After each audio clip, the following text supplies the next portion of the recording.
এটা যারা করে যে পকেটে মোবাইলে যেহেতু ভিডিও হয়, মোবাইলে হ্যান হয় ত্যান হয়, এই জন্য পকেটে মোবাইল রাখলে উনার ব্যক্তিগত মতামত হচ্ছে নামাজই হবে না। যে কেউ যদি কোরআন শিখায়, সালাত আদায় করায়, এরপরে সালাতের বিনিময় হয় না, কোরআনের বিনিময় হয় না, কিন্তু যে হাদিয়া দেওয়া হয় আপনার কোরআনের শিক্ষককে অথবা আপনার ইমামকে, তারা বলছেন এইটা সম্পূর্ণ হারাম, এটা যে গ্রহণ করবে সে হারাম খায়। তওবা কবুলের জন্য আমরা জানি 3টা শর্তের কথা বলা হয়েছে, কিন্তু উনারা ইস্তেহাত করে বের করছেন যে একটা তওবা কবুলের শর্ত উম্মতে মুহাম্মদীকে ভুলায় দেওয়া হয়েছে। সেই ভুলটা কি? আল্লাহর রাস্তায় বের হওয়া, এটাও তওবা কবুলের শর্ত। তাবলীগের যে কাজটি, যে মেহনতটি, এটি ইসলামের অন্যতম একটা সৌন্দর্য, অন্যতম একটা সুন্দর কাজ। কিন্তু তাবলীগই ইসলাম, একমাত্র এইটুকুই ইসলাম, এই বোধের জায়গাটা মূলত আমাদের একটা ভুলের জায়গা। কেননা এই জায়গাটুকুকে প্রায়োরিটি দিতে যে আমরা অনেক সময় যেই সকল কথাবার্তা তাবলীগের যে 2 ভাগ হয়েছে, এর এক পক্ষের মুরব্বীদের থেকে শুনেছি, এতে বোঝা যায় যে তারা অনেকাংশেই কত ক্ষেত্রে আল্লাহ রাব্বুল আলামিন তাদের যে বোধ দিয়েছেন, ওই বোধ বিচারটা তারা শরীয়তের উপরে উঠাই ফেলছেন। কেন এই কথা বলছি খেয়াল করেন। এই যে বিরোধ তৈরি হলো একদল লোকের সাথে, যারা একজন গায়র আলেমকে এতাআত করতেছেন, এবং এতাআতে যে কি কি মিস্টেক হচ্ছে এটার একটা তালিকা আমাদের কাছে আছে। আমি শুধুমাত্র একটু ধারণা দেই। তারা ফতোয়া দিয়েছেন এতাআত যারা করে যে পকেটে মোবাইলে যেহেতু ভিডিও হয়, মোবাইলে হ্যান হয় ত্যান হয়, এই জন্য পকেটে মোবাইল রাখলে উনার ব্যক্তিগত মতামত হচ্ছে নামাজই হবে না। কেননা একটা হারাম জিনিস আপনি পকেটে নিয়ে নামাজ পড়তেছেন, এটা হচ্ছে তাদের ফতোয়া। শরীয়তের কোনো ফুকাহায়ে কেরাম, কোনো মুফতিয়ানে কেরামের এই ফতোয়া নাই, কিন্তু তাদের এই ধরনের ফতোয়া আছে। তারা আরো বলতেছেন যে কেউ যদি কোরআন শিখায়, সালাত আদায় করায়, এরপরে সালাতের বিনিময় হয় না, কোরআনের বিনিময় হয় না, কিন্তু যে হাদিয়া দেওয়া হয় আপনার কোরআনের শিক্ষককে অথবা আপনার ইমামকে, তারা বলছেন এইটা সম্পূর্ণ হারাম, এটা যে গ্রহণ করবে সে হারাম খায়। এটা তাদের মতামত। 3 নম্বর হচ্ছে তওবা কবুলের জন্য আমরা জানি 3টা শর্তের কথা বলা হয়েছে, কিন্তু উনারা ইস্তেহাত করে বের করছেন যে একটা তওবা কবুলের শর্ত উম্মতে মুহাম্মদীকে ভুলায় দেওয়া হয়েছে। সেই ভুলটা কি? আল্লাহর রাস্তায় বের হওয়া, এটাও তওবা কবুলের শর্ত। দলিল কি? ওই যে একজন লোক 99টা খুন করলো, এরপরে বের হলো, একজন বলল গুনাহ ক্ষমা হবে না, তাকে হত্যা করে ফেললো, আলেমের কাছে গেল, বলল তুমি যাও অমুক ভালো লোকেরা আছে সেই দিকে যায় তওবা করো।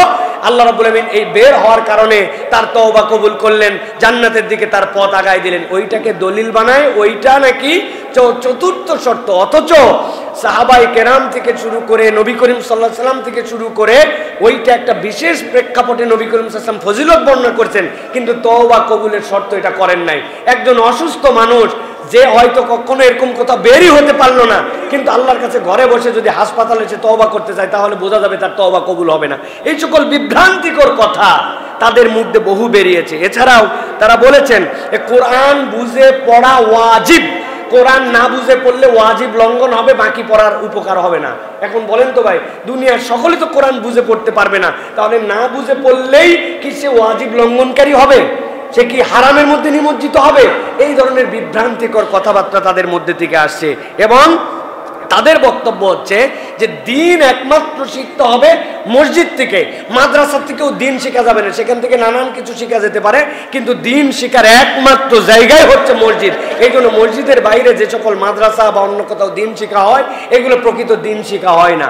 এই সকল উদ্ভট কথা বলতে বলতে এক পর্যায়ে এরকম কথাও তাদের পক্ষ থেকে আসছে যে তাদের কাছ থেকে কেউ বলছে যে আমাকে একটু রুখসত দেন, আমি অমুক মসজিদে 1 মাসের জন্য এতেকাফ করতে যাব, আমি একটু এতেকাফ করব।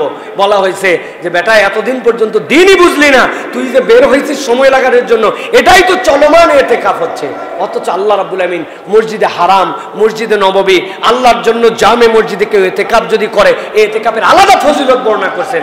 তারা এগুলা সব ওশমিশ করে নিজেদের মতো একটা দ্বীনের কথা প্রকাশ করে বেড়াচ্ছে। এটা কারা করছে? যারা উলামায়ে কেরামের সাথে নিয়ে এই কাজ করছে না, তারা এই বিভ্রান্তির মধ্যে পড়েছে।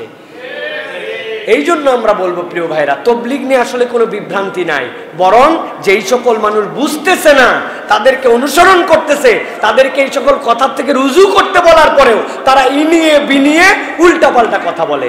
একটা কথা একজন আলেম বলেছেন, আমার কাছে শুনে খুব পছন্দ হয়েছে, ভাই আপনাদের হাসপাতাল ক্লিনিক এইগুলাতে অনেক ধরনের নার্স আছে, আছে না ভাই? ব্রাদার আছে না ভাই? একটা ব্রাদার একটা সিস্টার হাসপাতালে ধরেন 30 বছর ধরে পরিশ্রম করেছে, 30 বছর সেবা দিছে, 30 বছর পর তার নামের আগে তো ডাক্তার লিখতে পারবে? পারবে না ভাই? একজন ইঞ্জিনিয়ারিং ফার্ম যারা বড় বড় বিরাট বিরাট বিল্ডিং এর ডিজাইন করে, ওই ইঞ্জিনিয়ারিং ফার্মে একজন কম্পিউটার চালায়, ড্রয়িংও মোটামুটি করতে পারে, উনি 20 বছর ইঞ্জিনিয়ারের অ্যাসিস্ট্যান্ট থাকার পরে উনি হঠাৎ করে 20 বছর পর আলাদা ফার্ম দিয়ে নিজের নামের আগে ইঞ্জিনিয়ার লিখতে পারবে তো না ভাই? ফার্ম দিতে পারে, ক্লিনিকও বানাতে পারে, কিন্তু বৈধভাবে ইঞ্জিনিয়ার লিখতে পারবে না, বৈধভাবে ডাক্তার তার নামে লিখতে পারবে না। এখন আপনি দিন শিখেন নাই, বেসিক ভাবে কোরআন সুন্নাহর প্রকৃত বুঝ বোঝেন না, উসুলে হাদিস বুঝেন না, উসুলে তাফসীর বুঝেন না, উসুলুল ফিকহ বুঝেন না, আপনি দুনিয়ার সাথে এই সকল বুঝ দিয়ে দিয়ে যত বলেন, আপনি কিয়ামত পর্যন্ত হায়াত পেলেও প্রকৃত আলেম হতে পারবেন না। তবে অনেক মানুষ আছে সহবতে আলেম হয়ে যায়, যদি আলেমের বুঝটা নেয়, আলেমের শিক্ষাটা নেয়। এখন আপনি আলেমের শিক্ষাও নেবেন না, আবার নিজেকে ঘোষণা দিয়ে থাকবেন। বিরোধের জায়গাটা এই জায়গায় ভাই, বিরোধ এরকম না ইস্তেমার মাঠ দখল করা, উমুককে আসতে দিব তুমুককে আসতে দিব না, বিরোধের জায়গা এটা নয়, বরং কিছু মানুষকে যে বিভ্রান্ত করা, ওলামায়ে কেরাম থেকে অন্যদিকে নিয়ে যাওয়া, এটা হচ্ছে মূল বিভ্রান্তির জায়গা। আপনি যদি হিসাব করে দেখেন 99.99% আলেম যদি তার দুনিয়াবি কোনো স্বার্থ না থাকে, তাহলে এই সকল কার্যক্রম এবং এদের পক্ষে থাকতে পারে না। বেশিরভাগ মানুষ অন্যদিকে, কিন্তু কিছু স্বার্থান্বেষী মানুষ এই দিকে গেছে। সুতরাং আমরা বলবো আল্লাহ তাদেরকে বুঝ দান করুক, আল্লাহ তাদেরকে হেদায়েত দেখ, আল্লাহ রাব্বুল আমিন এই হক দাওয়াতকে হক হিসাবে নিয়ে যাওয়ার তৌফিক দান করুক। সবচেয়ে বড় সাংঘাতিক বিভ্রান্তি হচ্ছে ইসলামের 5-এর বাইরে 6 উসুল, এবং তাদের বক্তব্য হচ্ছে কেউ 6 উসুল নিয়ে জিজ্ঞাসা করেন 6 নম্বর, আরে বেটা 6 নম্বর উসুলই তো মূল উসুল, বাকি 5 উসুল নাকি 6 নম্বর উসুল দিয়ে হবে? ভাই দাওয়াত ও তাবলীগের বাহিরেও, এই বের হয়ে যাওয়ার বাহিরেও সাহাবায়ে কেরাম, তাবেঈ, সালফে সালেহিনগণ হাজার ধরনের তাবলীগ করেছেন। মুহাদ্দিসরা লিখেছেন কিতাব, কেউ দর্স ও তালিম দিয়েছেন, কেউ ওয়াজ করেছেন। আপনি বলছেন কোনোটাই না, ওইটাই একমাত্র উসুল এবং বাকিগুলার পূর্ণ দিবে। এইটা বললে আপনি ইসলামের মৌলিক বিধানের মধ্যে হাত দিয়েছেন, আপনার দিন থেকে বের হয়ে যাওয়ার সম্ভাবনা আছে। অতএব যারা এরকম উল্টাপাল্টা কথা বলে, এখান থেকে তাদেরকে বোঝাতে হবে, তাদেরকে এই কার্যক্রম থেকে ফিরায় আসার জন্য চেষ্টা করতে হবে। এখন কথা যে হুজুর এত বাধার পরেও অমুক দল হলো, তমুক দলও আসলো, ভাই হক হক, সিনেমা হারাম, সিনেমা হল আমরা পছন্দ করি না, কিন্তু তার মানে কি সিনেমা হল দেশে নাই? সিনেমা কি হয় না? তার মানে যেহেতু 95% দেশ মুসলমানের দেশে, এত সিনেমা হল আছেই, যেহেতু তোলা যায় নাই, সিনেমা হচ্ছে, অতএব সিনেমা হালাল। বুঝেন? কিন্তু বুঝেন হ্যাঁ, এই পুরা পৃথিবীর ইকোনমিক্স এখন সুদ দিয়ে চলতেছে। ইসলামে যদিও সুদ হারাম, কিন্তু পুরা পৃথিবীর বাস্তবতা এখন জায়েজ না। ভালো করে বুঝেন, হক হকের জায়গায় থাকবে।